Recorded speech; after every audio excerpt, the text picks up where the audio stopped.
초록어린이재단에 매달 100만 원을 후원하게 되었습니다. 이 모든 게 구독자, 시청자 여러분 덕분입니다. 구독과 좋아요 감사합니다.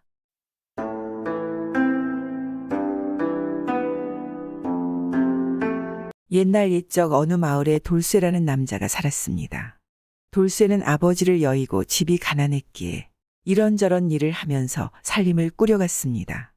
돌쇠의 집안은 양반집이었지만 너무 가난해서 학문을 배울 시간이 없었습니다. 돌쇠가 집안일은 열심히 했지만 살림이 나아질 기미가 보이지 않고 워낙 가난하니 혼인을 할 나이가 이미 찼지만 그와 혼인하고자 하는 집안도 여인도 없어서 혼인을 하지 못하고 있었습니다. 그런데 그러던 어느 날 돌쇠의 어머니가 기쁜 소식을 들고 집에 왔습니다. 돌쇠의 먼 친척이 평안도 어느 고을의 수령으로 가게 되었다는 것입니다. 평안도면 돌쇠의 집에서 그리 멀지 않은 곳이었습니다.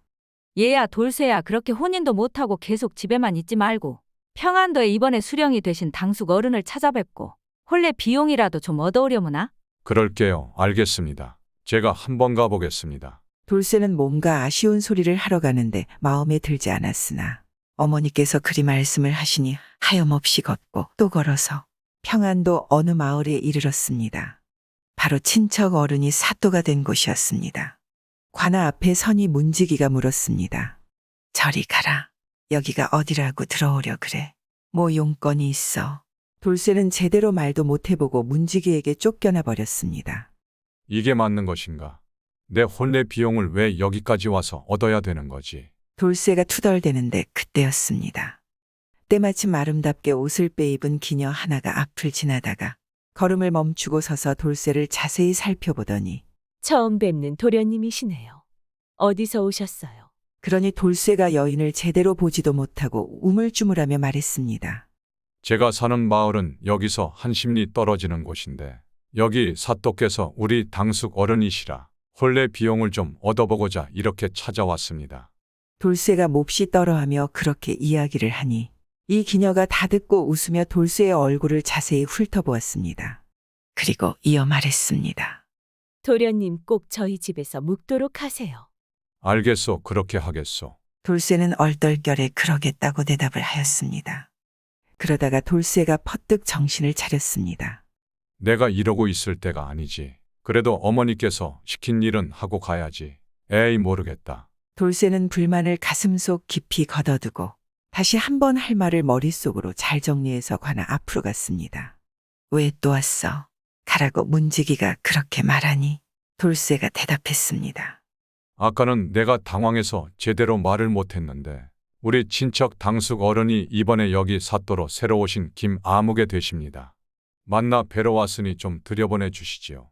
그러니 문지기가 깜짝 놀라며 말했습니다. 아이고 아이 사또나리가 친척이시라고요. 그러니까 만나려는 친척이 사또나리시고 아니 진작 말을 하셔야지 어서 들어가 보시오. 문지기는 관아의 문을 열어주었습니다. 사또 친척이라니깐 이렇게 쉽게 보내줄 거면서 왜 아까는 그리 막은 것이지. 돌쇠는 어이가 없어하며 관아로 들어가 사또인 당숙 어른을 만났습니다. 네가 돌쇠구나. 너 어렸을 때 집안 잔치에서 내가 한번 본 적이 있지. 그래 여기까지는 무슨 일로 온 것이냐? 그것이 저희 어머니께서 당숙 어른께 혼례 비용이라도 좀 얻어오라고 하셔서요. 돌쇠가 이유를 말하자 사또는 얼굴을 찌푸렸습니다. 돌쇠야, 나도 지금 상황이 여간 어려운 것이 아니다. 내가 이곳에 부임한 지가 얼마 안 되었는데 관아의 빚이 산더미처럼 쌓여 있더구나. 이걸 어찌 한단 말이냐. 내 걱정이 태산이구나. 내가 너의 혼례 비용을 신경 쓸 겨를이 없는데 어쩌냐. 도움이 못 될 것 같다. 일단 내가 알아볼 테니 어디 가서 좀 기다려 보거라. 사또의 말을 들은 돌쇠는 고개를 끄덕이고 말했습니다. 알겠습니다.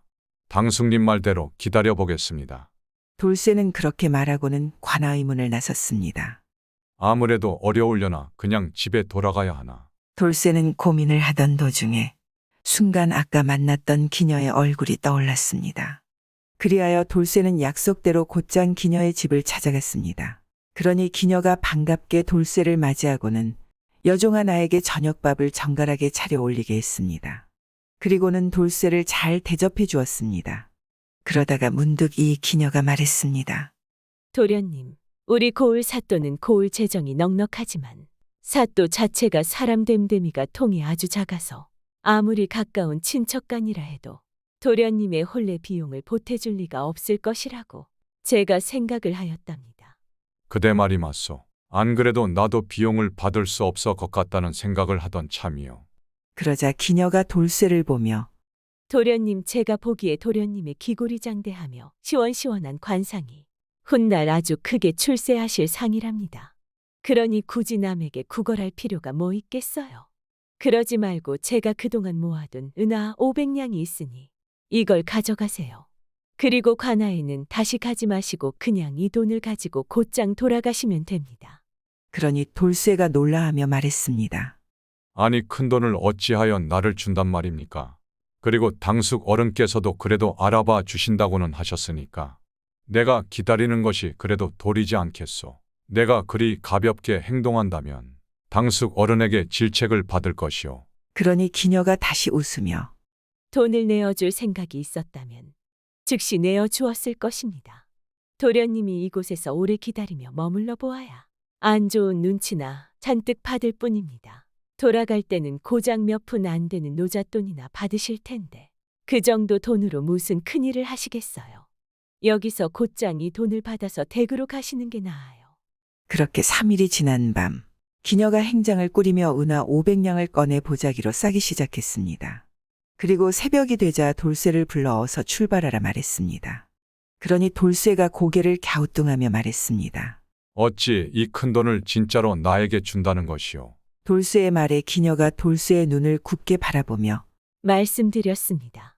저는 도련님께서 10년 안에 분명히 높은 벼슬을 하게 되실 것이라 믿습니다. 그러는 동안 저는 몸을 깨끗이 하며 도련님을 기다릴 것이니 이 돈을 가지고 가서 미천을 삼아 꼭 큰 벼슬을 얻으세요. 그리고 절 찾아오세요. 아니 어찌 본지 얼마 되지 않은 나에게 이리 잘해주고 나를 믿어준단 말이오. 내 이렇게 나를 믿어주는 사람은 처음이오. 내 말대로 하리다. 반드시 큰 벼슬을 얻고 뒤에 그대를 데리러 오겠소. 돌쇠는 감동하여 기녀의 두 손을 잡아주었습니다. 그리고 곧 출발하였으며 사또인 당숙에게는 작별 인사도 하지 않았습니다. 이튿날 당숙인 사또는 돌쇠가 찾아오지 않으니 이상히 여겨 포졸 하나를 불러 돌쇠의 소식을 물었습니다. 그러자 포졸이 전날 떠났다고 말했습니다. 아이 귀찮았는데 잘 되었구만. 친척이라 모질게 내칠 수도 없었는데 말이야. 사또는 아주 기뻐하지 않겠습니까? 돌쇠는 며칠 만에 빠르게 무사히 집에 돌아왔습니다. 세상에 돌쇠야 이리 오래 걸렸느냐. 그래 당숙께서 돈도 두둑히 주셨고. 그러니 돌쇠가 어머니 혼인은 문제가 아닙니다. 저는 오늘부터 여기 이 돈을 미천 삼아서 과거 공부를 할 것이니 그리 알아주십시오. 돌쇠는 손에 든 돈을 어머니에게 내밀었습니다. 그러니 어머니가 놀라하며 말했습니다. 아이고 세상에 내가 뭔 일을 겪었기에 과거를 본다는 말을 다 한다냐. 그래 네가 옛날부터 한다면 했지. 돌쇠는 그렇게 그날부터 과거 준비를 시작했습니다. 비록 늦은 시작이었지만 돌쇠는 먹는 시간 자는 시간도 아껴가며 매일같이 서책을 읽고 글 공부를 했습니다. 이렇게 수년간의 각고의 노력 끝에 돌쇠는 과거에 급제를 하였습니다. 기녀의 말이 들어맞았는지 돌쇠는 관직에 나아가서도 바로 승승장구하였고 곧 임금의 총애를 받게 되었습니다. 그리하여 과거에 급제한 지 얼마 뒤에 암행어사로 임명을 받았습니다. 돌쇠는 암행어사로서 평안도를 가장 먼저 암행하게 되었습니다. 돌쇠가 평안도를 가장 먼저 선택하는 것은 바로 지난날 자신을 믿고 큰 돈을 내어주고 자신에게 큰 힘이 되어준 기녀를 만나고 싶었기 때문입니다. 돌쇠는 곧장 평안도의 마을로 향했습니다. 그리고 곧장 수년 전 찾아갔었던 기녀의 집을 찾아갔습니다. 그러니 기녀의 어미가 홀로 있다가 나와 보더니 돌쇠의 얼굴을 알아보고는 달려와서 울며 말했습니다. 딸아이는 도련님 떠나시던 날에 이 집을 버리고 어디론가 가버렸어요. 간 것도 모르는 채 뒤로 소식이 영영 끊어져서 벌써 몇 년이 흘렀습니다. 저는 밤낮으로 딸 생각에 눈물 마를 날이 없답니다. 돌쇠는 그 말에 망연자실하였습니다. 돌쇠는 잠시 기녀가 왜 자취를 감추었는지 생각해 보았습니다. 그리고 곧 이유를 알아챘습니다. 그 사람은 분명 나를 위해 자취를 감추었을 거야. 내가 혹여나 뜻을 이루지 못하고 찾아올 것을 염려하였구나. 그러니 돌쇠는 이내 기녀의 어머니에게 물었습니다. 따님이 떠난 뒤로 살아있다는 소식도 못 들었습니까? 우리 딸인지 아닌지 절에 있다는 소식을 들었음에도 저는 늙어서 기력이 쇠했고 먼 길을 찾아가 볼 수가 없었답니다. 그렇게 말하는 것입니다. 돌쇠가 말을 듣고는 곧장 산으로 올라가서 그곳에 절을 두루 다니며 샅샅이 찾아보았지만 끝내 기녀를 찾지 못했습니다. 그러던 어느 날 한 절에 이르러 보니 절 뒤로 작은 언덕이 있었는데 언덕에 작은 암자 하나가 있었습니다. 그 언덕은 몹시 험준한 바위로 이루어져 있어서 발 디딜 곳이 없었습니다. 하지만 돌쇠는 포기하지 않았습니다. 그리고 어렵사리 암자에 오르니 스님이 암자에 살고 있었습니다. 돌쇠는 즉시 스님들에게 기녀에 대해서 물었습니다. 그러니 스님들은 이렇게 말했습니다. 4, 5년 전에 20살 가까이 된 여인이 와서 예불하는 스님께 아침 저녁 밥값이라며 약간의 돈을 주었습니다. 그러면서 이곳에서 지내게 해달라 하였으니 주지 스님께서 그러라고 하였습니다. 그 이후로 여인은 늘 불상 앞에 닫혀 아래 엎드린 채 머리를 풀어 얼굴을 가리고 지내왔습니다. 늘 아침밥과 저녁밥은 창틈으로 들여보내게 하였고 대소변을 볼 때나 잠시 문 밖에 나왔다가 곧바로 들어갔습니다. 4, 5년 한결같이 그렇게 지내오고 있지요. 그러니 저희는 모두 여인이 생불이라 여겨 감히 가까이 다가가지도 못하고 있습니다. 돌쇠는 이야기를 듣자마자 그 여인이 바로 자신이 찾던 기녀임을 알아채고 승려에게 이렇게 말을 전하도록 부탁했습니다. 평안도의 도령이 낭자를 보고 싶은 일념으로 이렇게 찾아왔으니 문을 열고 나와 맞이해 주는 것이 어떻겠소? 승려가 말을 전하니 암자의 여인은 다시 승려를 통해 물어왔습니다. 도령이 오셨다면 과거 급제를 하셨습니까? 못하셨습니까? 그러니 돌쇠가 말을 전했습니다. 과거의 급제에서 지금 암행어사가 되어 왔다네. 그러자 여인은 다시 승려를 통해 말했습니다. 제가 여러 해 동안 자취를 감추고 고생한 것은 모두 서방님을 위해서였습니다. 또한 관아의 사토가 저에게 수청을 들라 요구하니 서방님과의 약속을 지키기 위해 이렇게 아무도 찾지 못하게 숨어 살았습니다. 당장이라도 서방님을 뵙고 싶지만 몰골이 좋지 않습니다. 제가 서방님을 위해 단장해야 하니 저를 위해 10여일 이곳에 머물러 주시면 제가 곧 깨끗하게 씻고 단장해서 예전 모습을 회복한 뒤에 만나러 가겠습니다. 며칠 뒤 기녀가 곱게 단장하고 옷을 잘 차려입은 뒤 나와서 돌쇠와 만났습니다. 두 사람은 감격에 겨워 서로를 보자마자 부둥켜 안았습니다. 두 사람의 기이한 행동들의 영문을 몰라 하던 암자의 승려들은 후에 두 사람의 사연을 알고 몹시 감탄하였습니다. 돌쇠는 곧장 기녀와 함께 관아로 들어갔습니다. 두 사람을 본 사또는 몹시 놀라 하였습니다. 아니 뭐야? 너 돌쇠가 아니냐? 그리고 옆에 여인은 예전 사라졌던 기녀 아니냐? 그러자 돌쇠가 기녀를 뒤로 물리며 말했습니다. 당숙 어른께서 이 마을 사또로 있으며 마을의 처녀들을 함부로 탐하고 욕보였다는 이야기가 있는데 사실입니까? 또한 여기 이 기녀에게도 억지로 수청을 들라 하셨습니까? 그러자 사또가 어이없어하며 말했습니다. 아니 갑자기 대뜸 찾아와서 이게 뭐 하는 짓이냐? 내가 그랬다. 그런데 그래서 뭐 어쩌라는 것이냐?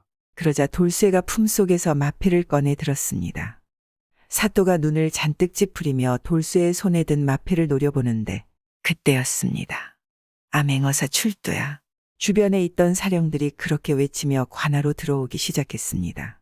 암행어사라고 돌쇠 네가? 아이고 암행어사님. 사또는 갑자기 태도를 바꾸어 돌쇠 앞에 넙죽 엎드렸습니다. 돌쇠는 사령들이 조사한 것들을 바탕으로 그동안 사또가 해온 나쁜 짓들을 모두 밝혀내고 조정에 보고하고 그를 파직시켜서 귀양을 보내버렸습니다. 그리하여 그 후에 돌쇠는 자신을 믿어준 기녀와 함께 살게 되었고 오래오래 서로 사랑하고 아끼며 행복하게 잘 살았습니다. 이번 이야기는 요즘 찾기 힘든 사랑의 약속 이야기이지 않겠습니까? 요즘 우리들도 사랑의 약속을 잘 지켰으면 좋겠습니다.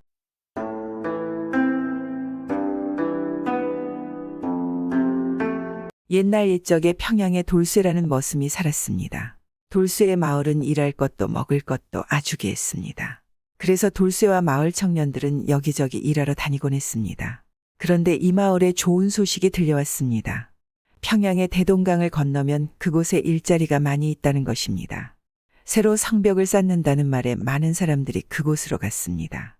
세경도 주고 밥도 주니 많은 사람들이 가지 않겠습니까? 돌쇠도 이 소식을 듣고는 대동강을 건너 일하러 다녔습니다.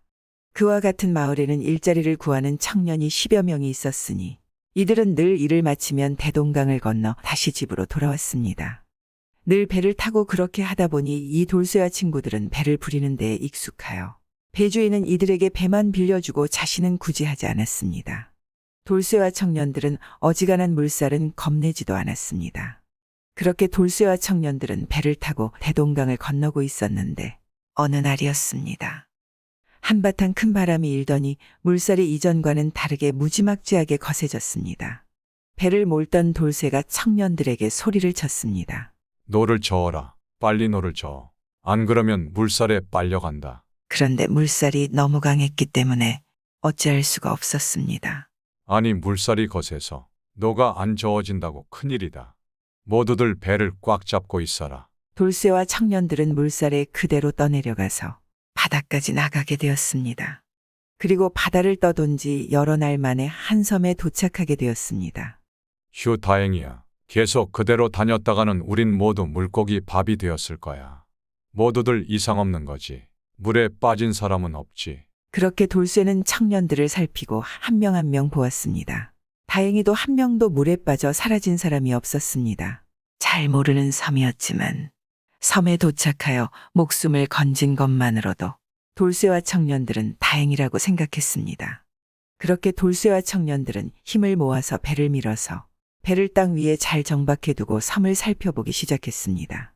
어딘지 모를 섬을 돌아다녀 보았지만 인적은 어디에도 없었습니다. 한참을 돌아다녀도 별소득이 없자 돌쇠가 말했습니다. 일단 우리 날이 저물고 있으니까 저기 굴이라도 파서 굴 속에서 하루를 보내자. 조그만 참고 기다리면 반드시 우리를 찾는 사람들이 올 것이야. 그래서 청년들은 합심하여 굴을 파고 굴 속에서 함께 하룻밤을 보내게 되었습니다. 그 안에서 돌쇠의 가장 친한 형이자 이곳에서 제일 나이가 든 칠복이가 말했습니다. 우리 죽더라도 함께 죽고 살아도 함께 살아서 나가는 거야. 알겠지? 이제 믿을 것은 우리들 서로밖에 없어. 우리가 어떻게 될지 모르겠지만 우리는 모두 함께 행동하고 한 사람이라도 이를 꼭 따라야 할 거야. 그래야 집에 있는 부모님들을 다시 만날 수 있을 거야. 절대로 우리는 살아 돌아갈 때까지 함께한다. 모두들 알겠지? 그래, 그러자. 그렇게 돌쇠와 청년들은 서로 굳게 맹세를 하였습니다. 그리고 이 섬에서 생활을 한 지 며칠이 지났습니다. 그런데 어느 날 섬 앞으로 아주 커다란 배가 지나갔습니다. 그러자 돌쇠가 청년들을 불러 모았습니다. 아주 큰 배야. 큰 배라면 바다를 건너 집으로 돌아갈 수 있어. 모두들 옷을 벗어서 흔들어라. 배에 탄 사람들이 잘 볼 수 있게 말이야. 청년들은 옷을 벗어서 흔들어 배를 불러댔습니다.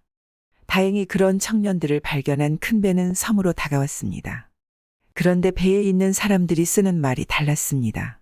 돌쇠와 청년들은 당황했지만 이내 글씨로 써서 서로 말이 통할 수 있었습니다. 보아하니 이 뱃사람들도 중국 문자는 알고 있는 듯 했습니다. 뱃사람들은 청년들에게 말했습니다. 너희들이 살고 있던 나라는 우리는 어찌 가는지도 모르고 갈 이유도 없구나. 우리와 함께 가고자 한다면 우리나라로 같이 가야 할 것인데 어쩌겠느냐. 함께 가겠느냐. 그 사람들의 제안에 돌쇠와 청년들은 함께 가기로 결정을 하였습니다. 그 섬에 계속 그렇게 있다가는 굶어 죽을 것이고 그럴 바에야 다른 나라에라도 가서 후일을 도모하는 편이 낫다고 생각했기 때문입니다. 그렇게 큰 배의 사람들과 함께 그들의 나라로 가니 그곳은 아주 큰 섬이었습니다. 사람들도 많이 살지는 않은 듯하였습니다. 옷을 입은 모양새는 중국 사람들 같았고 풍속이 아주 예의가 있고 잘 정돈되어 있었습니다. 섬의 사람들은 돌쇠와 청년들을 반겨주었고 먹을 것들을 풍족하게 주며 후하게 대접하였습니다. 이야기를 나눠보니 섬의 이름은 락도라고 하였는데 이 섬에는 딱히 임금이나 사또 같은 윗사람이 없고 세금을 내는 일도 없으며 사람들이 함께 열심히 일하며 사는 섬이라고 하였습니다. 그리고 이 섬의 사람들은 섬에 산 지가 아주 오래되었으며 워낙 사람 수가 많지 않은데 남자는 적고 여인은 많아서 혼이 나기도 쉬운 일이라 하였습니다. 그러면서 돌쇠와 청년 중에서 가장 나이가 많은 칠복이에게 뱃사람 이 자신의 딸을 보여주며 혼인을 하는 게 어떻겠냐 물어보았습니다. 그 딸은 아주 아름다웠으니 칠복이는 흔쾌히 그러겠다고 하였습니다. 그렇게 돌쇠와 청년들은 이 섬에서 편안한 하루하루를 보내다가 그러던 어느 날 돌쇠가 자신의 식사를 챙겨주는 한 여인에게 물었습니다. 이 땅은 어느 나라로 연결되어 있습니까? 혹시 근처에 나라가 있습니까? 이 섬은 연결되어 있는 나라는 없습니다. 다만 이 섬의 삶과 면화가 나질 않아서 우리는 매년 배를 가지고 중국에 가서 그것들을 사온답니다. 그러자 돌쇠가 기뻐하며 말했습니다.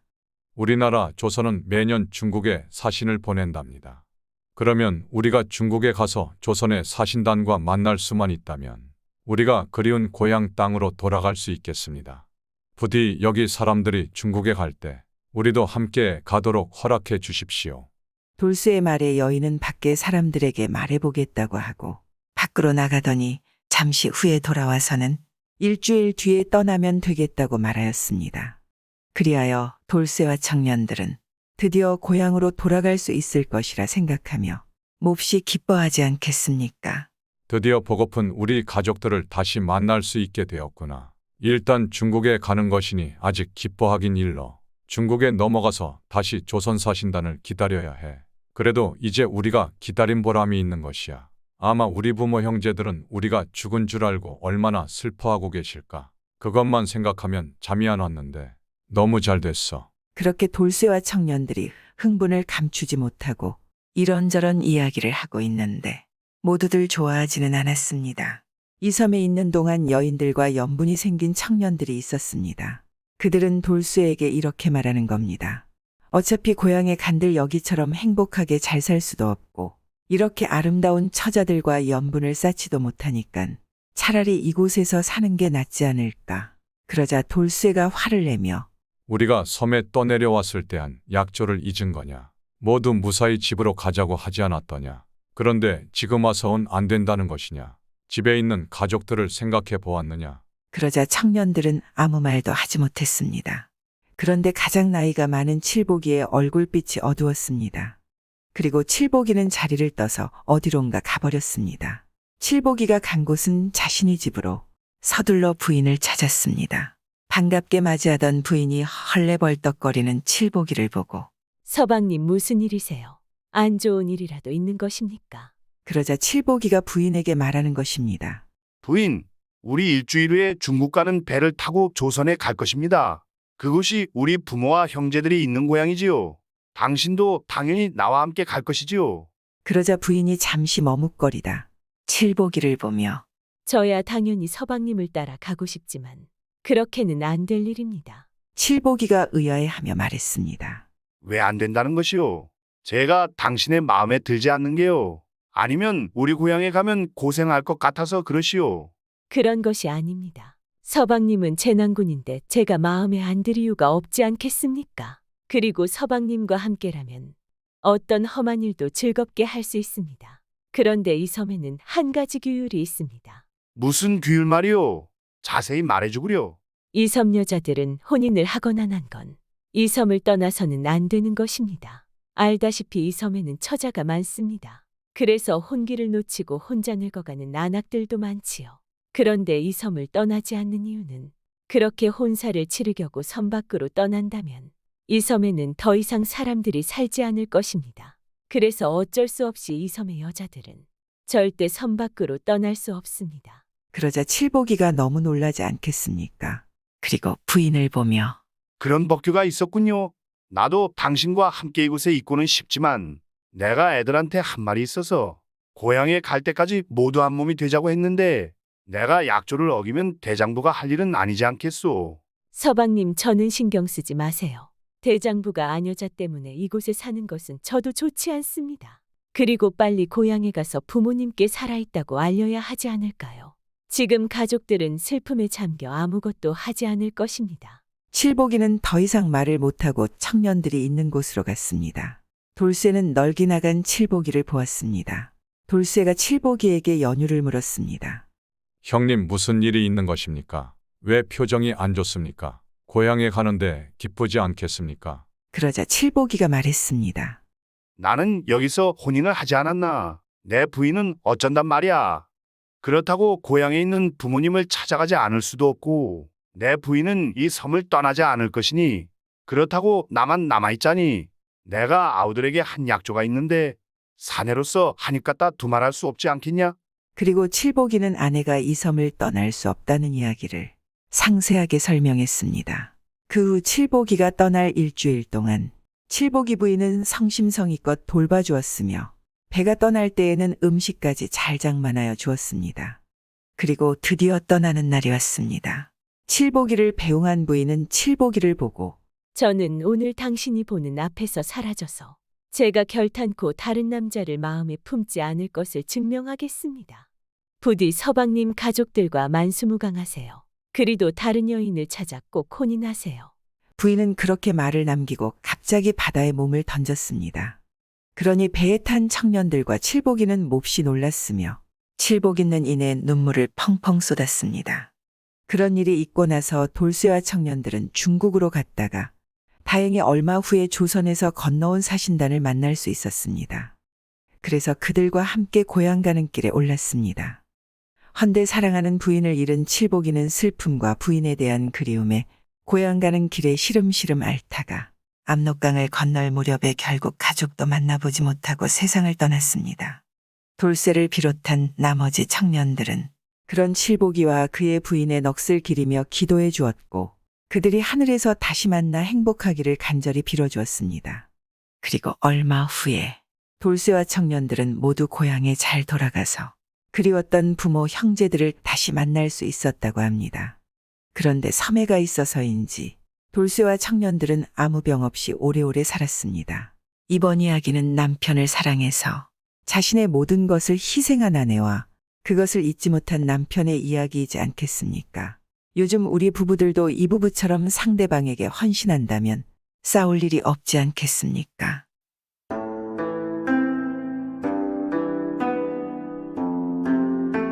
옛날 옛적에 어느 한 마을에서도 아주 멀리 떨어진 깊은 산골 집에 어머니를 일찍 여의고 늙은 아버지를 모시고 사는 두 형제 돌쇠와 칠복이가 있었습니다. 이 형제는 우애도 좋고 효심도 깊어서 아버지를 잘 봉양하였으니 마을 사람들은 그런 형제를 늘 칭찬하곤 하였습니다. 그렇게 세월이 흘러 형제가 장가들 나이가 되었는데 아버지가 그만 큰 병에 걸려서 곧 세상을 떠날 듯하였습니다. 아버지는 자신의 목숨이 얼마 남지 않았음을 스스로 느끼고 형제를 불러 말했습니다. 얘들아, 내가 곧 세상을 떠날 것 같구나. 그동안 이 애비를 봉양하느라고 너희들이 참으로 고생이 많았다. 아닙니다. 아버지 어찌 그런 말씀을 하십니까? 기운을 차리세요. 돌쇠 칠복이 형제는 눈물을 흘리며 아버지의 손을 붙잡고 그러니 아버지가 이 애비가 너희에게 큰 재산을 남겨주어 너희들이 편하게 살았으면 좋겠지만 남겨줄 것이 참으로 변변찮구나. 그나마 내가 너희에게 줄 것이라고는 저기 절구 그리고 표주밭과 대나무 지팡이 이렇게밖에 없구나. 너희 둘이서 무엇을 가질지 정하도록 하거라. 아버지의 말에 형제는 서로의 눈을 바라봤습니다. 돌쇠 형님께서 먼저 하나 고르시고 그 다음엔 제가 고르겠습니다. 아버지는 흐뭇하게 형제들이 물건을 고르는 것을 바라보았습니다. 그리하여 장남 돌쇠는 절구를, 차남 칠복이는 표주밭과 대나무 지팡이를 골랐습니다. 그 모습을 보는 것을 마지막으로 결국 아버지는 세상을 떠나고 형제는 몹시 슬퍼하며 아버지를 잘 장사 지내드리고 이야기를 했습니다. 돌쇠가 칠복이에게 말했습니다. 이제 아버지가 돌아가셨으니 더 이상 이런 산골 오지에 살아갈 이유는 없다. 칠보가 이제 이곳을 나가서 각기 살 궁리를 해야 하지 않겠느냐? 이곳에서는 하루 한 끼 해 먹는 것으로 매일 연명해야 할 것이다. 그러니 동생 칠복이가 고개를 끄덕였습니다. 맞습니다. 형님 넓은 세상에 나가서 일을 구하던지 하여 돈을 벌어야겠습니다. 그러자 돌쇠가 우리가 먹고 살 걱정이 없게 돼야 함께 모여서도 살 수 있을 것이지. 이 산에서 빠져나가는 두 갈래 길이구나. 우리가 각기 다른 길로 떠나고 훗날 뜻을 이루게 되면 이곳에서 만나기로 약조를 하자. 예, 돌쇠 형님. 형님 몸 건강히 잘 다녀오십시오. 그렇게 형제는 인사를 나누고 각기 다른 길로 길을 떠났습니다. 돌쇠는 북쪽으로 향했습니다. 북쪽에는 큰 산들이 아주 많았으니 이 돌쇠는 산들을 다니면서 사람들을 만나고 큰 돈을 벌 수 있는 일거리가 있는지 물었습니다.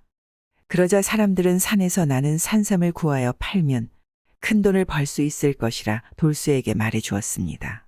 산삼이라 산삼을 캐서 돈을 벌어 고향에 돌아가야겠다. 돌쇠는 그렇게 깊은 산을 돌아다니며 산삼을 찾아다녔습니다. 그는 아버지가 물려준 절구를 늘 몸에 지니고 다녔는데 여간 무거운 것이 아니라서 순간순간 절구를 버리고 싶은 마음이 들었습니다. 내가 지금 무슨 생각을 하는 거지? 아버지께서 물려주신 것을 절대로 버려서는 안 된다. 돌쇠는 그렇게 생각하고 절구를 귀하게 여기고 잘 챙겼습니다. 그렇게 열심히 산삼을 찾아다녔지만 산중에서 산삼을 찾는 것은 쉬운 일이 아니었습니다. 돌쇠는 산삼이 있을 만한 곳이면 험한 산길도 마다하지 않았는데 그러던 어느 날이었습니다. 어느 깊은 산 중에 들어가 산삼을 찾던 돌쇠는 갑자기 하늘에 먹구름이 끼니 무척 당황했습니다. 이런 비가 오려나 보구나. 안 되겠다. 비를 피할 곳을 찾아봐야겠어. 돌쇠가 주변을 살펴보니 숲을 사이로 커다란 동굴이 하나 보였습니다. 옳거니 저기에 들어가서 잠시 비를 피했다가 비가 그치면 나가자 돌쇠는 동굴에 들어갔습니다. 동굴은 무척 어두웠기에 앞도 잘 보이지 않았습니다. 돌쇠는 동굴 깊은 곳에 한 자리를 차지하고 누웠습니다. 그리고 잠시 잠이 들었는데 갑자기 이상한 소리가 나서 잠에서 깨어났습니다. 사람들의 말소리였습니다. 오늘도 아주 돈을 많이 빼앗습니다. 그러게요. 이제 돈 걱정 없이 살 수 있겠습니다. 두목 도적질을 그만할까요? 대화 소리를 들어보니 도적들인 듯하였습니다. 그들은 촛불을 들고 있었는데 다행히 불빛이 돌쇠가 있는 곳까지는 미치지 않았기에 도적들은 돌쇠를 발견하지 못했습니다. 하지만 곧 도적들이 자신을 발견하는 것은 시간 문제 같아 보였습니다. 돌쇠는 이 상황을 어찌해야 하나 고민했습니다. 그러다 문득 아버지가 물려준 절구가 생각났습니다. 옳거니 절구를 한번 이용해 보자. 돌쇠는 절구를 조심스럽게 꺼내어 동굴벽에 치기 시작했습니다. 그러자 괴상하고 커다란 소리가 났고 소리는 동굴에 엄청나게 크게 울려 퍼졌습니다. 그러니 괴상하고 커다란 소리를 들은 도적들은 깜짝 놀랐습니다. 으악, 무슨 소리야. 동굴에 괴물이라도 있나 봅니다. 도적들은 괴상하고 커다란 소리에 겁이 나서 그만 동굴의 모든 짐을 다 내려놓고 몸만 빠져나가 주랭랑을 쳐버렸습니다. 이건 하늘에 계신 아버지께서 도와주신 것이다. 일단 저것들이 돌아오기 전에 나도 어서 이곳을 빠져나가자. 돌쇠는 그렇게 동굴 밖으로 나가려고 하였습니다. 도적들이 횃불과 짐을 버리고 갔기에 어두컴컴했던 동굴을 훤히 볼 수 있었습니다. 그런데 동굴 안을 본 돌쇠는 깜짝 놀랐습니다. 아니 이게 다 무엇인가? 동굴 안에는 도적들이 놓고 간 수많은 금은보화가 있었습니다. 아무래도 모두 도적질을 해서 모아둔 것이로구나. 이것을 이대로 두면 안 될 것이다. 돌쇠는 그 중에 몇 가지 물건을 들고서는 곧장 산을 내려와 관아로 달렸습니다. 관아에 도착한 돌쇠는 즉시 사또에게 자신이 동굴에서 본 것들을 말했고 거기서 가져온 물건을 보였습니다. 그러자 사또가 깜짝 놀라며 말했습니다. 이것은 임금님께 진상을 올리려던 물건이다. 이것을 도둑 맞아서 온 마을이 난리였는데 내가 이것을 찾아오다니 우리 마을의 은인이로구나. 사또는 돌쇠가 가져온 물건을 보고 좋아하면서 곧 군사들을 모았습니다. 돌쇠는 그렇게 사또와 군사들을 데리고 자신이 있었던 동굴로 향했습니다. 그렇게 산을 올라 동굴 앞에 도착한 사또와 군사들은 근처에 숨어서 도적들이 나타나기를 기다렸습니다. 사또와 군사들이 숨을 죽이고 있자 잠시 후 도적들의 소리가 들려왔습니다. 두목님 동굴에 뭔가 이상한 게 있는 것 같은데 이렇게 가도 되는 겁니까? 아니 그런 많은 재물과 보물들을 놓고 그냥 가자고. 아까는 놀라서 그랬지만 이번에는 아니야. 도적들은 작정을 하고 동굴로 들어갔습니다. 그 모습을 본 사또가 외쳤습니다. 지금이다. 모두 잡아들여라 도둑놈들을. 사또의 명령에 군사들이 동굴로 들어가서 도적들을 잡아왔습니다. 돌쇠 덕분에 사또는 도적들을 성공적으로 소탕할 수 있었고 그들이 그동안 훔쳐간 수많은 보물들을 찾을 수 있었습니다. 사또는 돌쇠에게 말했습니다. 네 덕분에 그동안 온 나라를 골치 아프게 했던 이 도적들을 잡을 수 있었다. 이 도적들은 특히 임금님에게 올라가던 진상품들을 노리고 훔쳤던 도적들이라 전하께서 특별히 큰 포상을 내릴 것이다. 아니 참입니까? 감사합니다. 참으로 감사합니다. 돌쇠는 절구 덕분에 위기를 넘기고 오히려 도적들을 잡는 데 큰 공을 세워서 어마어마한 포상금을 받았습니다. 포상금은 무려 10만 냥이나 되었는데 이 돈이면 형제가 평생 먹고 살 수 있는 돈이었습니다. 돌쇠는 그렇게 포상금 10만 냥을 받아서 다시 왔던 길을 되돌아 고향으로 돌아갔습니다. 그리고 고향에서는 나라를 구한 영웅이라고 소문이 나서 수많은 혼처가 들어왔고 그중 가장 마음 씀씀이가 좋고 집안도 좋은 아름다운 여인과 혼인을 했습니다. 한편 칠복이는 남쪽의 길로 나아가 길을 가고 있었습니다. 남쪽은 아주 넓고 긴 숲이 우거졌는데 칠복이는 그곳에 들어갔다가 그만 길을 잃고 말았습니다. 아이고 이 숲은 어째 끝이 없는 거지. 여기는 아까 왔던 곳이 아닌가? 세상에 길을 잃었구나. 결국 길을 잃은 칠복이는 한참을 헤매다가 날이 어두워지고 캄캄한 밤이 되어 어느 폐가에서 몸을 쉬고 있었습니다. 별도 없는 캄캄한 밤이었습니다. 어찌 이리 어둡단 말인가? 아무것도 보이지 않으니 날이 밝을 때까지는 이곳에서 밤을 샐 수밖에 없겠구나. 칠복이는 그렇게 폐가에서 휴식을 취했습니다. 그런데 칠복이가 잠에 빠져들 때 어디선가 발자국 소리가 들리기 시작했습니다. 가뜩이나 무서움에 차 있던 그는 간이 콩알만해졌습니다. 칠복이는 숨을 죽이고 발자국 소리에 귀를 기울였습니다. 앞이 보이지 않으니 소리를 들을 수밖에 없었습니다. 그 발자국 소리는 바로 폐가까지 와서 칠복이 앞에 딱 멈추어 섰습니다. 이런 모지 귀신인가 칠복이가 이렇게 생각하고 있는데 말소리가 들렸습니다. 여복의 해골 날새, 오늘은 부잣집 외동딸의 혼을 꼬여올 것이니 그리 알고 있겠나. 칠복이가 소리 나는 곳으로 고개를 돌려보니 그곳엔 도깨비처럼 생긴 형체가 어렴풋이 서 있는 것이 보였습니다. 칠복이는 너무 무서워서 다리가 후들거렸지만 이내 마음을 진정시키고 태연하게 말했습니다. 그럴 줄 알고 벌써 일어나 있었네. 잘 다녀오게나? 그러자 그의 말을 들은 도깨비는 의심스러운 듯이 말했습니다. 어째 자네 목소리에서 사람 냄새가 나네. 해골이 아닌 것 같은데. 왜 이러나 오늘은 의심까지 하는구만. 그럼 만져보게 거짓인가 아닌가? 그러지 어디 자네의 머리를 이리 돌려 대보게나. 칠복이는 얼른 아버지에게 받은 표주박을 들이댔습니다. 컴컴한 터라 도깨비가 모를 것이라 생각하지 않았겠습니까? 정말 자네임에 틀림이 없군. 머리에 털이 없는 것을 보니까 이왕 확인하는 거 손도 한번 만져보세. 칠복이는 얼른 또 대나무 지팡이를 내밀었습니다. 어이구 팔뚝이 이리 가는 것을 보니 해골자네가 맞는구만. 뼈에 물기가 없는 것을 보니 죽은 지 꽤 오래되었구만. 그래 이제 내가 맞는 것을 확인했는가?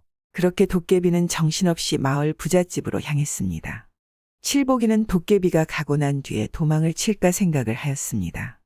하지만 이내 마음을 다시 먹었습니다. 죄 없는 처녀의 혼을 빼어온다고 하였으니 혼을 구해야 할 것이다. 이대로 그냥 도망칠 수는 없지. 칠복이는 그렇게 생각하고 잠시 기다리고 있었습니다. 그러자 도깨비는 금방 돌아왔습니다. 도깨비에게 칠복이가 딸의 혼은 어떻게 했나? 여기 있네. 지금 이렇게 손에 꼭 쥐고 있지 않은가. 그래 그러면 그렇게 손에 쥐고 애를 쓸 게 아니라 여기 내 해골머리에 넣게 내가 못 도망가게 꽉 붙들고 있을 것이야. 그렇게 함세.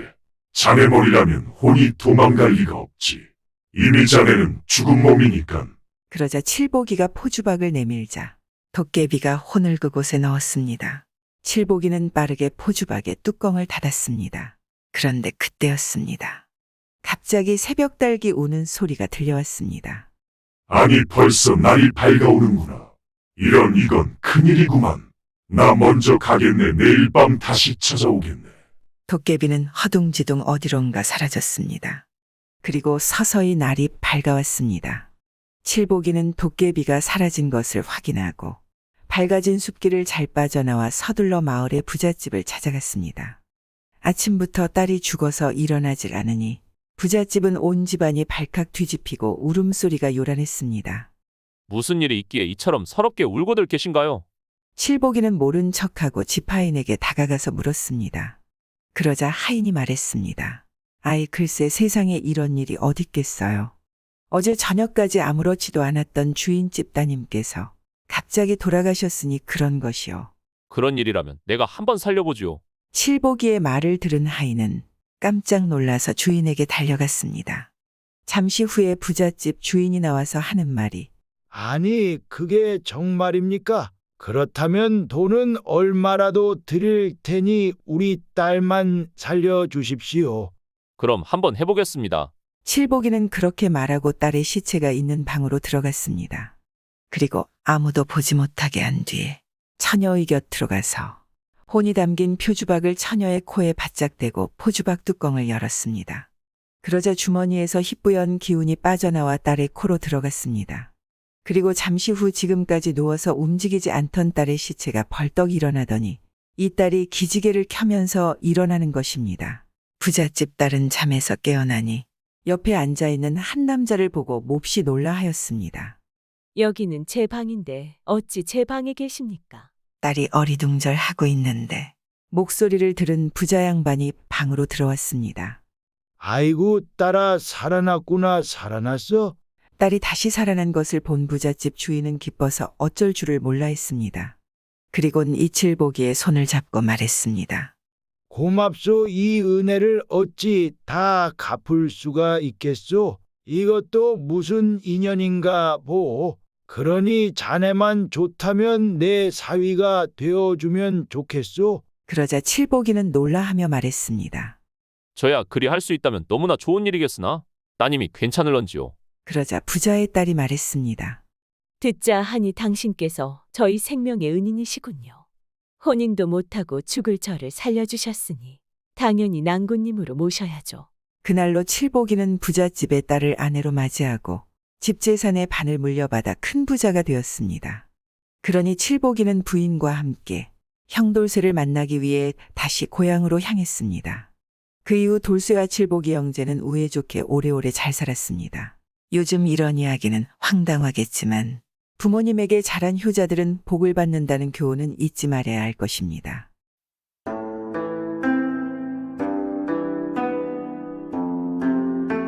옛날 옛적에 어느 마을에는 돌쇠라는 사람이 살고 있었습니다. 이 돌쇠가 하루는 주막에서 탁주 한 병 마시고 살짝 취해서 길을 걷고 있는데 길에 쓰러져 있는 한 노인을 발견했습니다. 아이고, 노인장 일어나 보세요. 정신 차려 보세요. 돌쇠가 계속 노인을 깨워 보았으나 노인은 정신을 차리지 못했습니다. 그러니 돌쇠는 노인을 들쳐업고 의원에게 달려갔습니다. 시간이 해가 다 지고 어지간한 사람들은 잠자리에 들었을 시간이었기에 의원은 문을 닫았는데 돌쇠가 의원의 집 앞에서 고래고래 소리를 질러댔습니다. 이보 의원, 여기 사람이 다 죽어갑니다. 나와 보세요. 의원이 돌쇠의 소리를 듣고 의원이 귀찮다는 듯 밖으로 나왔습니다. 아니, 이 밤중에 무슨 소리야? 의원은 하지만 돌쇠의 등에 엎여있는 노인을 보더니 표정이 바뀌었습니다. 이복에 어서 들어와. 저기 눕히게나. 의원은 노인을 진맥하더니 침을 꺼내어 이곳저곳 침을 놓기 시작했습니다. 괜찮으신 겁니까? 길가에 쓰러져 있어서 모시고 오긴 했는데 숨이 꺼진 듯하였습니다. 그러자 의원이 잠시 침을 맞아 놓다가 말했습니다. 다행이야. 자네 덕분에 이 노인장은 목숨을 구했구만. 급체였소. 그런데 워낙 심하게 급체를 하여서 죽을 뻔한 것일세. 아주 천운이로고. 의원은 고개를 끄덕이고는 자리에서 일어났습니다. 나는 졸려서 이만 잘 테니까 자네가 옆에서 잘 지켜보게나. 무슨 일 있으면 날 깨우고. 아마도 괜찮을 걸세. 내가 조치는 다 취해 놓았으니. 알겠습니다. 제가 깨어날 때까지 지켜보겠습니다. 그렇게 돌쇠는 밤이 새도록 노인을 옆에서 지켜보았습니다. 졸렸지만 혹시나 무슨 일이 있을까 허벅다리를 꼬집어가며 참았습니다. 그러니 아침이 되어서 드디어 노인이 정신을 차렸습니다. 아이고, 이게 어떻게 된 거지? 나는 분명히 길을 걷고 있었는데 여긴 어디지? 그리고 자넨 누구인가? 아유, 노인장 일어나셨습니까? 길에 쓰러져 계셔서 제가 여기 의원에 모셔왔습니다. 의원 말씀으로는 급체를 하셨다더군요. 그러니 소리를 듣고 의원이 일어나 나와서는 말했습니다. 이보시오 노인장. 여기 이 젊은이가 당신을 살렸습니다. 이 젊은이가 아니었으면 어제가 곧 당신 황창길 갈 뻔했소. 아이고 고맙네 젊은이 이 은혜를 어찌 갚는단 말인가. 그러니 돌쇠가 노인에게 말했습니다. 은혜라뇨. 사람 목숨을 살리는 일인데 제가 아니라 다른 사람이라도 그렇게 하였을 일이지요. 아유, 의원님 이제 이 노인장 괜찮으신 것입니까? 의원이 고개를 끄덕이며 괜찮다고 말했습니다. 저는 이만 가보겠습니다. 아이고 그래 고맙네 고마워. 그렇게 돌쇠는 뿌듯한 마음으로 집으로 돌아왔습니다. 하지만 밤이 꼴딱 새도록 집에 들어오지 않은 돌쇠의 부인은 걱정을 하지 않았겠습니까? 도대체 어디 있다가 이제 오는 거예요? 밤새 기다렸습니다. 돌쇠는 걱정이 난 부인에게 어제의 이야기를 해주었습니다. 어서 들어가서 주무세요. 밤새 고생하셨잖아요. 너무 잘하셨어요. 돌쇠는 그렇게 졸린 눈을 비비며 방으로 들어갔고 금세 잠에 빠졌습니다. 돌쇠는 해가 중천에 뜨고 나서야 기지개를 켜며 일어났습니다.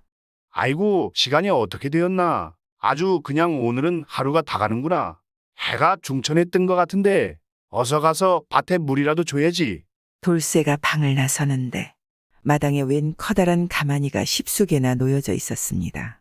돌쇠가 그것들을 보고 당황하여 부인을 부르니 부인이 부엌에서 나왔습니다. 아이 여보 이게 다 뭡니까? 웬 가마니가 이리 많단 말이오. 이거 콩 아닙니까? 돌쇠가 가만히 안을 들여다보니 모두 콩이었습니다.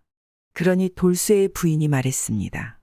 아까 어떤 노인이 일꾼들이랑 와서는 이 콩가마니들을 잔뜩 마당에 다 내려놓고 갔어요. 다 해서 3,000마리 정도 된다는데 저도 이게 꿈인지 생신지 너무 놀랐습니다. 그리고 노인장께서 자신이 큰 은혜를 입었다고 하는데 그래서 당신이 전날 구해주었다던 노인장인가 싶었습니다. 당신이 깊이 잠들었다 하니까 저에게 말하기를 내년 내후년에 가서 흉년이 들더라도 절대로 경솔히 팔지 말고 반드시 노인장이 돌아오기를 기다려 팔라고 했습니다. 신신당부했습니다. 이름도 어디 사시는지 아무리 물어도 대답해주지 않으시고 그대로 떠나셨어요. 그나저나 이 많은 콩을 어찌하리? 세상에 이게 다 얼마야? 가만히 있어보자. 지금 당장 내다 팔아도 수백냥 어치는 될 것인데. 돌쇠의 말에 부인이 말했습니다. 그러게요. 당장 우리 먹고 살기도 힘든데 조금만 내다 팔아볼까요? 그러자 돌쇠가 말했습니다. 이복에나 이 많은 콩을 주시면서 그런 중요한 말씀을 남기셨다면 분명 큰 이유가 있을 것이야. 아이, 그리고 옛말에 어른 말 들어서 손해볼 것이 없다고 하지 않은가? 그러면서 반나절 내내 콩 가마니를 창고로 옮겨 넣었습니다. 돌쇠가 노인을 구해주고 횡재를 했다는 소식은 마을에도 소문이 자자하게 났습니다. 돌쇠의 콩가마니 구경 좀 하자고 친구들이 돌쇠의 집에 수많은 콩가마니를 구경하겠다고 찾아오기까지 하였습니다. 아들 이 콩을 팔아서 땅이라도 사라고 권유하였지만 돌쇠는 고개를 저으며 안 된다고 하였습니다. 그렇게 세월이 흘러 1년이 지나고 다음 해에 과연 흉년이 들어서 콩 한 말에 2배로 껑충 뛰었습니다. 여보 시장에 가니까 콩값이 2배로 뛰었어요. 어이, 그게 정말이오. 역시 작년에 안 팔기를 잘했다니까. 그럼 이제 올해 파는 거예요. 당장 팔아요. 노인장께서 자신이 올 때까지는 팔지 말라고 하셨으니까 기다려봐야지. 그렇게 돌쇠는 곧 콩을 팔아서 부자가 될 생각을 하며 매일 밤 기대를 하고 잠들고 있었는데 노인은 아무리 기다려도 올 생각을 하지 않았습니다. 그러니 돌쇠의 이웃들이 흉년일 때 어서 콩을 팔라고 권유를 하였으나 돌쇠는 그럴 때마다 말했습니다. 이 콩을 주신 분이 안 오시니까 내 마음대로 대답할 수 없습니다. 그런데 흉년의 영향은 확실하고 피할 수 없었습니다. 돌쇠의 집 역시 넉넉한 살림은 아니었고 작은 땅에 농사를 지으며 살아가는 입장이었기 때문에 흉년이 왔으니 날이 갈수록 식량이 떨어져 갔습니다. 그러니 돌쇠의 가족들도 배를 고른 날이 하루 이틀 늘어만 갔습니다. 그러자 돌쇠의 부인이 돌쇠에게 빨리 콩을 팔던가 먹던가 하자고 하였습니다. 하지만 돌쇠는 그때마다 고개를 저었습니다. 이왕지사 기다리기로 한 거 끝까지 기다려봐야지. 이거 한번 팔거나 먹기 시작하면 금방 동날 것이오. 그러니 가족들은 돌쇠의 황소 고집을 꺾을 수가 없었습니다. 돌쇠는 어려운 상황에서도 노인이 주고 간 콩을 단 한 말도 손대지 않았습니다. 그리고 간신히 해를 넘겨 다음 해가 되었습니다. 해가 지나면 좀 나아질 줄 알았던 가뭄은 더더욱 극심해졌습니다. 온 마을 논밭은 말라 비틀어져 풀 한 포기 없이 황량한 땅뿐이었습니다.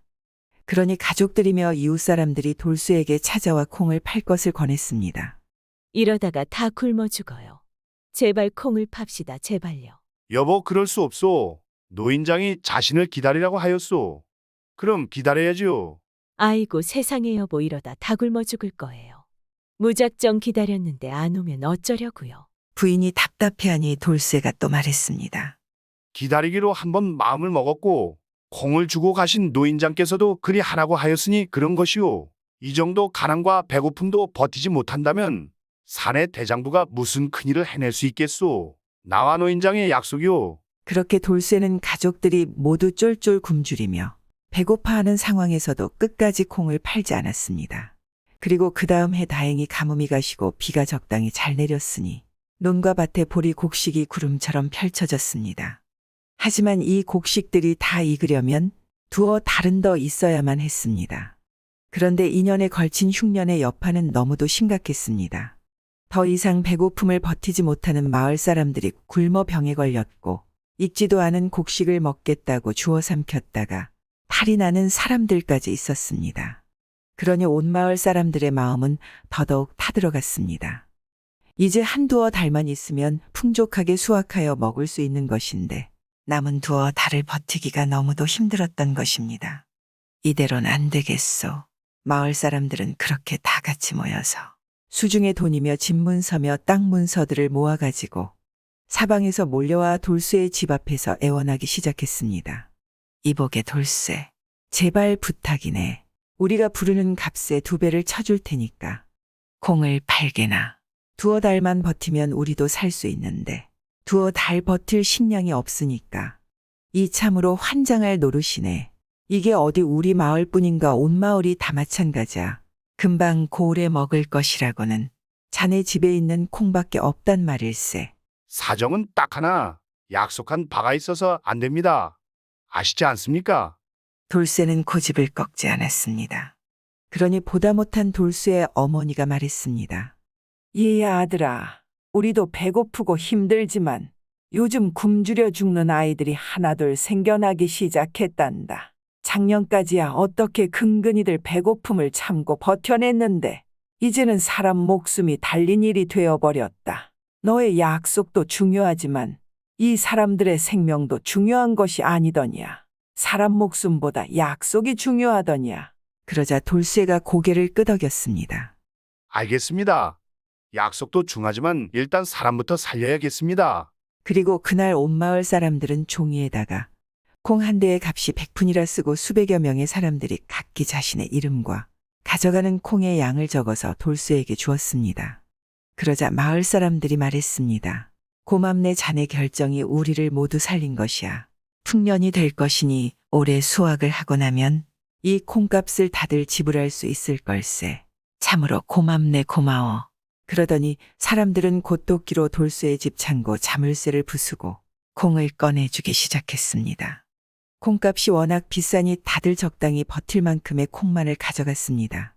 그리하여 하루 종일 콩을 꺼내주었고 이웃 마을에서도 사람들이 몰려들었으니 대부분 콩값을 빈 문서로 받았으나 돈이 있던 사람들에게는 실제로 돈도 받아서 양이 상당하였습니다. 하루 만에 20만 양이나 생겼습니다. 순식간에 큰 돈이 생긴 돌쇠는 돈을 보며 마냥 기쁘지만은 않았습니다. 이랬거나 저랬거나 나는 약속을 저버리고 말았구나. 노인장께서 오시거나 안 오시거나 죽었거나 살았거나 그건 내가 알 바 아니고 무릇 일이란 명백해야 하는데 어찌 내가 이 일을 구차하게 넘길 수 있겠는가. 이 마당의 콩을 다시 사들일 수는 없는 노릇이고 땅이라도 사들여서 이 콩을 경작해서 노인장이 행여라도 돌아오면 보여드릴 수 있게 콩농사를 지을 것이다. 그리하여 돌쇠는 콩농사를 짓기 좋은 매입할 만한 토지를 알아보았더니 가뭄 때문에 땅값이 전에 비해서 헐값으로 떨어져 있었습니다. 그리하여 당장 받은 돈만으로도 수일 만에 엄청난 넓이의 토지를 살 수 있었습니다. 돌쇠는 매 해마다 큰 땅의 머슴들을 고용하여 콩농사를 지어 해마다 노인이 남겨놓고 간 콩 수십 가마니 이상으로 수확을 하였습니다. 돌쇠는 콩들을 창고에 쌓아두고 남은 것들은 팔았는데 돌쇠가 그렇게 콩 농사를 짓고 수확한 지 수십 년이 지나도록 그 노인이나 그의 가족이라는 사람들조차 돌쇠 앞에 나타나지 않았습니다. 수십 가마니의 콩은 문제도 아니었고 이미 돌쇠의 재산은 인근 고을에서는 누구도 따라갈 수 없을 만큼 많았으니 그는 많은 재산으로 나라의 흉년이 들 때마다 곳갓을 열어 어려운 사람들을 도왔습니다. 그러던 어느 날 잠이 든 돌쇠의 꿈에 노인장이 나타났습니다. 역시 내가 사람은 잘 봤군. 나와 약조를 끝까지 지켜주었어. 내가 팔지 말라는 것은 자네의 사심으로 팔지 말라는 것이었지.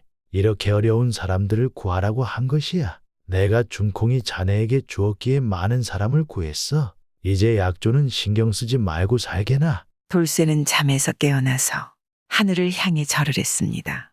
이번 이야기는 착한 사람 돌쇠가 복을 받는다는 이야기이지 않겠습니까? 요즘 우리들도 조그만 약속이라도 소중히 여기고 선행을 한다면 돌쇠처럼 복 받지 않을까요?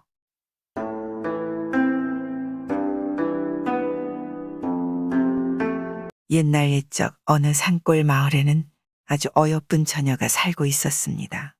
이 처녀의 이름은 동백이었습니다. 동백이가 어렸을 때 아버지가 일찍 돌아가셨기에 동백이는 어머니와 단둘이 생활을 하였고 그로 인해 무척 가난하고 살림도 넉넉지가 않았습니다.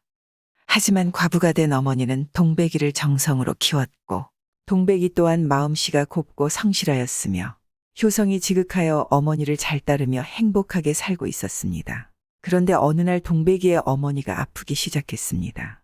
동백이는 집이 넉넉하지 못해 제대로 의원에게 치료를 받지 못하고 어머니 병수발을 했습니다. 그리고 밤에는 정한수를 떠다가 하늘에 대고 간절히 빌었습니다. 하늘에 계신 천지신명이시여, 부디 저의 어머니를 낫게 해주세요. 하늘에 계신 천지신명이시여, 부디 이미 천한 것을 기도를 들어주십시오. 그렇게 동백이는 하루도 쉬지 않고 밤마다 정한수를 떠다가 기도를 했습니다. 그리고 100일이 지났지만 어머니의 병은 호전되지 못했습니다. 그러던 어느 날 동백이의 집에 웬 스님이 찾아왔습니다. 동백이는 없는 살림이지만 어머니가 드실 만큼만 남겨두고 보리쌀을 가지고 왔습니다. 스님 죄송합니다.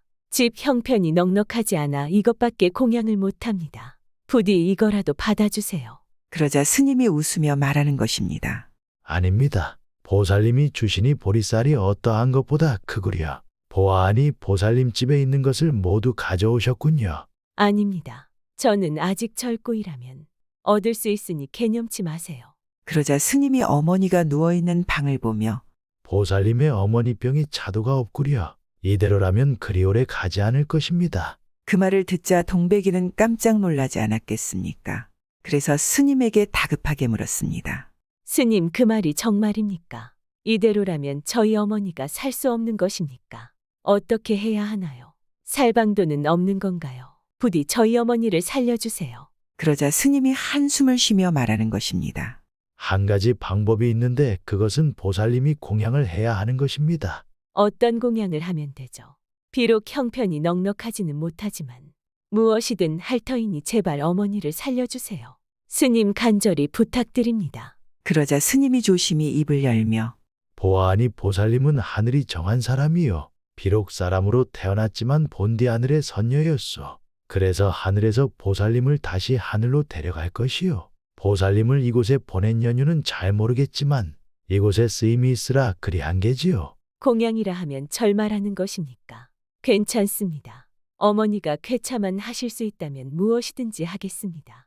제발 가르쳐 주세요, 스님. 내 말을 잘 들으시오. 조만간 보살님이 아주 큰 곤경에 처할 것입니다. 그러면 어머니를 모시고 제가 있는 암자로 오십시오. 그렇게 약조하시면 곧어머니의 병이 나을 것이요. 그리고 아프지 않고 장수하실 겁니다. 예, 그렇게 할게요.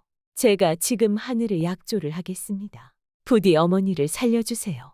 스님은 고개를 끄덕이며 사라져갔습니다. 그런데 놀랍게도 그날 밤 아무리 해도 차도가 없던 어머니가 아무 일 없던 듯이 자리에서 일어나는 것입니다. 어머니가 깨어나자 동백이는 스님이 말이 맞다는 것을 알았습니다. 그리고 어머니에게 스님에 대해 아무 말도 하지 않았습니다. 그렇게 세월이 흘러 동백이가 18살이 되자 동백이의 미모는 꽃처럼 아름다워졌습니다. 동백이의 어머니도 젊었을 때 미모로 마을에서 유명하였고 이런 어머니를 닮아서 무척이나 아름다웠습니다. 그 미모는 한 번 본 사람이라면 반하지 않을 수 없었습니다. 그리고 동백이가 지나가면 알 수 없는 꽃향기가 나기 시작했습니다.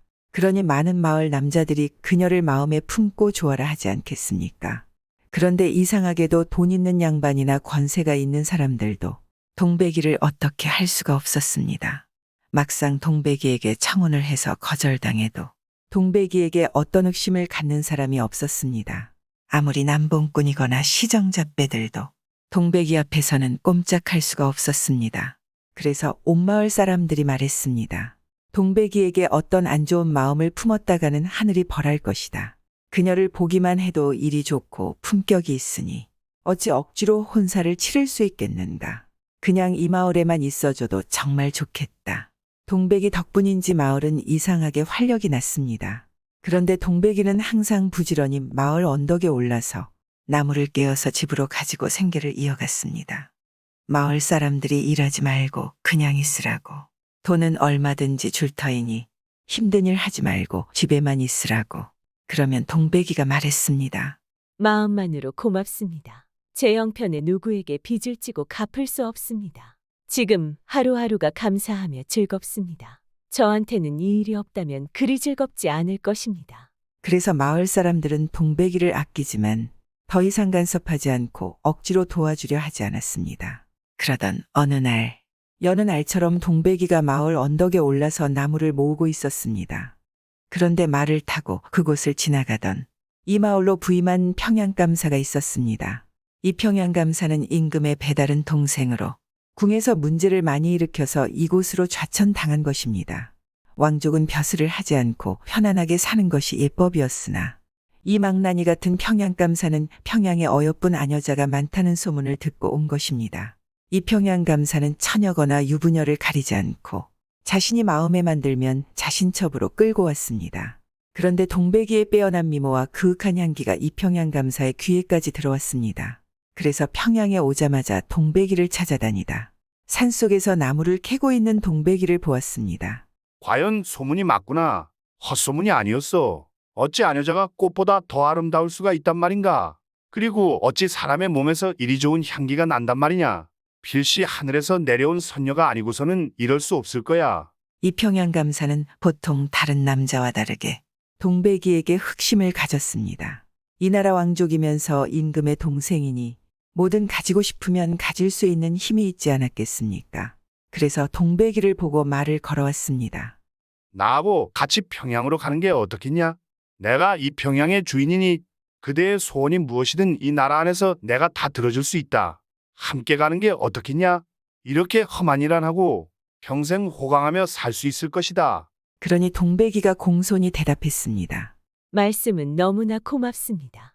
평양감사님처럼 높으신 분이 저에게 관심을 보여주시니 참으로 황송합니다.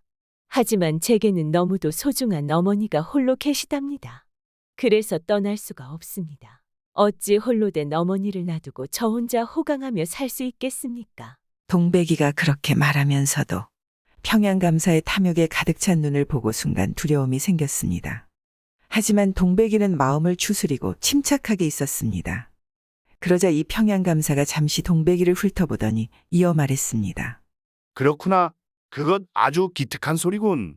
너는 얼굴도 어여쁜데 아주 효성이 지극하구나. 마음에 아주 쏙 드는구나. 그럼 너의 어머니도 함께 데려가면 어떻겠냐? 어머니도 내가 호강을 시켜드리면 되지. 이런 산골에서 매일 고생만 하며 살았는데 이제 너가 호강을 시켜줘야 하지 않겠냐? 너가 날 따라간다면 평양에서 가장 큰 기와집과 수많은 몸종들을 부져주고 매일매일 진수성찬에 비단 옷을 입고 아주 꽃처럼 살게 해주겠다. 그러니 동백이가 말했습니다. 그럼 제가 어머니께 한번 가서 여쭤보고 돌아와도 되겠습니까? 동백이의 말에 평양감사는 몹시 기뻐하면서도 의심에 찬 눈빛으로 말했습니다. 그럼 당연하지. 어서 속히 다녀와라. 혹시 설마 평양감사인 나를 기다리게 하고 도망을 치려는 것은 아니겠지? 그럴 일은 없겠지만 이 나라에서 나를 피해 갈 곳은 없을 것이야. 아무리 너가 마음에 든다고는 하지만 나를 기만하면 너희 죄를 엄중하게 묻고 네 어미도 큰 벌을 받을 것이다. 평양감사가 눈을 치켜뜨며 동백이를 보니 동백이는 겁에 질려 고개를 저었습니다. 예, 제가 어찌 약조를 어기겠습니까? 나으리께서 저와 제 어미를 호강시켜 준다고 하는데 그걸 마다할 처자가 있겠습니까? 바로 산밑이 제 집이니 금방 다녀오겠습니다. 조금만 기다려 주십시오. 그렇다면 속히 어머니를 불러오너라. 일단 아무것도 챙기지 말고 네 어미만 데리고 와라. 너희들의 옷과 세가는 이 나라에서 가장 좋은 걸로 해줄 것이다. 평양감사는 관용을 베푸는 체하였습니다. 평양감사가 허락하자 동백은 즉시 집으로 달렸습니다. 집에 도착해서는 있었던 일을 어머니에게 모두 말하였습니다. 그러자 이 어머니가 몹시 놀라 하지 않았겠습니까? 이럴 수가. 평양감사란 놈은 마을에 예쁜 아낙들을 데려다가 몽땅 자신의 첩으로 삼아버린다고 하더니 이제는 너까지 데려가려고 하는구나. 지금까지 억지로 끌려가 아낙들이 수십 명이나 된다고 하는데 이 일을 어쩐다 말이냐. 이 나라에서는 그놈을 피해 살 수가 없을 텐데. 그 말에 동백이는 어머니를 안심시키며 침착하게 말했습니다. 어머니, 우리 이곳을 빨리 떠나요. 저번에 어머니가 병중일 때 한 스님이 오셔서 가르쳐준 남자가 있습니다. 그리 가면 스님이 저희를 도와주실 겁니다. 그러면 아무리 평양감사라도 저희를 찾지 못할 것입니다. 그러자 어머니가 말했습니다. 도망가야지. 어서 도망가자꾸나. 빨리 이곳을 빠져나가자. 그렇지 않으면 영락없이 붙잡혀가게 될 것이야. 그렇게 어머니는 황급히 간단한 짐을 챙겨 들었습니다. 그리고 동백의 손을 붙잡고 아무도 볼 수 없도록 뒷문으로 집을 빠져나왔습니다. 산속으로 도망쳐 숨어 들어갔습니다. 한참 산길을 걷고 또 걸어서 산 중턱에 있는 스님이 가르쳐준 절로 들어갔습니다. 그러자 동백이의 집에 왔던 스님이 절 앞에 나와 있었습니다. 그리고 당황하는 두 모녀를 보며 말했습니다. 아니 갑자기 어쩐 일이십니까? 무슨 일이 있으십니까? 갑작스러운 모녀의 방문에 스님이 묻자 동백이가 사정을 말하고 자신들을 숨겨달라고 부탁했습니다. 그러자 모녀를 흔쾌히 절 안에 숨겨주었습니다. 그리고 스님은 혼잣말로 중얼거렸습니다. 아 오늘인가? 하늘에서 이동백이를 이곳에 보낸 이유 무엇인가? 참으로 안타깝구만. 남이아불 관세음보살? 남이아불 관세음보살? 한편 모녀의 집 근방에서 기다리던 평양감사는 한참을 기다려도 동백이가 나타나지 않으니 그제서야 모녀가 도망쳤다는 것을 깨달았습니다. 아니 이런 겁도 없는 것들을 보았나? 감히 이 나라 안에서 임금의 동생인 나에게서 도망치려고 하다니 이거 생각지도 못했군. 이번에 데리고 살 참인데 잘되었군. 남편 무서운 것을 알게 해주어야겠군. 그렇게 모녀가 도망친 사실을 알게 된 평양감사는 온 마을을 뒤지다가 결국 산속에 있는 모녀가 숨어있는 암자까지 왔습니다. 평양감사는 문을 절에서 열어주지 않으니 포졸들을 시켜서 문을 부수고 들어갔습니다. 평양감사님 어찌 이러십니까? 하늘이 두렵지 않으십니까? 스님이 평양감사를 막으려 하였으나 포졸들이 스님을 끌어내버렸고 곧 숨어있던 동백이 모녀를 발견하였습니다. 그리하여 평양감사는 동백이를 데리고 절 앞에 꿇어앉혔습니다. 평양감사가 말에서 내리고 동백이를 보며 웃으며 말했습니다. 이제 알겠느냐? 이 나라에서는 나를 피해 도망갈 곳이 없다. 너가 너무 어여쁘니 이번 일은 없던 걸로 하겠다. 그러니 앞으로 이런 쓸데없는 생각은 하지도 말아라. 알겠느냐? 그런데 이때 순간 갑자기 동백이의 몸에서 밝은 빛이 뿜어져 나왔습니다. 으아, 눈부셔 뭐야? 왜 갑자기 몸에서 빛이 나는 게지? 평양감사는 몹시 놀라 뒷걸음질을 쳤습니다. 한참 빛이 뿜어진 뒤 빛이 사라진 자리에 동백은 더 이상 없었습니다.